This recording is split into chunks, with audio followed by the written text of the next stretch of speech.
जिले के ऊर्जावान बेसिक शिक्षा अधिकारी भूपेंद्र और सभी 6 जो खंड शिक्षा अधिकारीगण हैं और हमारे जो गुरुजन हैं उनकी ऊर्जावान टीम और सबसे ज़्यादा ऊर्जावान हमारे बच्चे और अभिभावक और फिर से हमारे यहाँ आए हुए बंधु, मेरा मन अभिभूत हो गया। बहुत बहुत धन्यवाद। शिक्षा का आयाम केवल पढ़ाई है ऐसा नहीं है, हमें निपुण भी होना है, शिक्षा के क्षेत्र में आगे बढ़ना है, लेकिन जब तक बहुआयामी व्यक्तित्व का विकास नहीं होता तब तक सफलता में कहीं ना कहीं प्रश्न चिन्ह लगा रहता है। आज की इस पूरी जो आयोजन था और जो टीचर्स हमारे हैं उनमें कुछ जिनको मैं जान पाया, उनका जो डेडिकेशन यहाँ दिखा, वैसे तो सभी डेडिकेटेड होंगे। मैंने जिस वात्सल्य के साथ अशोक मिश्रा जी को, दिव्यांशी को गाना और माइक ठीक करना और उसका हारमोनियम पर भी सब हाथ से ही चलता रहे, ये प्रयास करते देखा तो लगा कि बच्ची सही हाथों में है।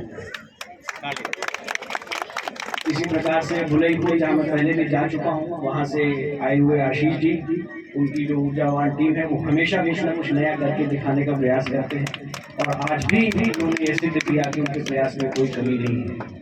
और आज हमारे साथ यहाँ जो छोटे छोटे बच्चों ने जिस तरह की प्रस्तुतियाँ करी, उसमें जो एक ऊर्जा थी, जो उनका जोश था, जो उनका पूरा अपने आप कंडक्ट करने का तरीका था, उससे पता चलता है कि वो ना केवल किताबों में घुसे रहते हैं बल्कि शारीरिक सौष्ठव के लिए, खेल के लिए, संस्कृति के लिए, हर चीज़ के लिए उतने ही उत्साहित हैं और उनको उचित मार्गदर्शन प्राप्त हो रहा है।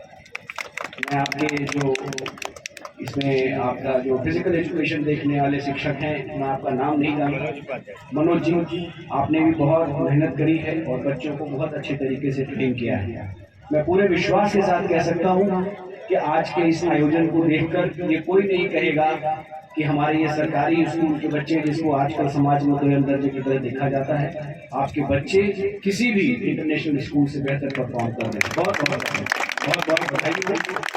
और मैं ईश्वर से मेरी प्रार्थना है कि आप हमेशा शिक्षा के समस्त जितने भी आयाम संभव हैं, चाहे वो पढ़ाई लिखाई की बात हो, चाहे वो शारीरिक सौष्ठव की बात हो, चाहे कला को निखारने की बात हो। जिस प्रकार से एक छोटे से बच्चे भुलईपुर से उस शास्त्रीय संगीत सीख भी रहा है, उसको मैंने पूछा भी तो उसने कहा मैं सीख रहा हूँ और उसको भी कैरियर बनाना चाहता हूँ। तो ऐसे शिक्षक जो बच्चों की इस तरह की कला जो केवल किताबों से हट के है, उसको पहचानते हैं, उसको आगे बढ़ाने के लिए उसका सपोर्ट करते हैं और उसको आगे बढ़ने के लिए बार बार मंच पर बुलाते हैं।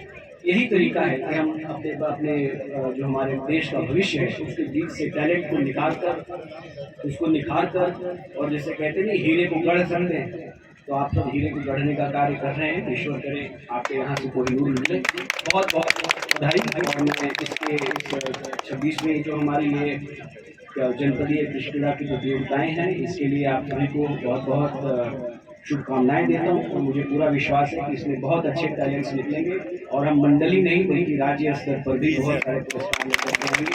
जो पिछली बार का रिकॉर्ड था उसको कई गुना बार हम तोड़ेंगे। जनपद तो हो ही गया, अब खेल कूद में भी हमारे जनपद के छात्र, हमारे जनपद का बेसिक शिक्षा विभाग पुराने बनाए गए सारे रिकॉर्ड्स को ध्वस्त करते हुए, जो भी एक बच्चे ने कहा कि जहाँ झंडा गाड़ दिया वो लक्ष्य हो गया, तो हम झंडा वहाँ गाड़ेंगे जो लक्ष्य बनेगा। बहुत बहुत धन्यवाद। Thank you.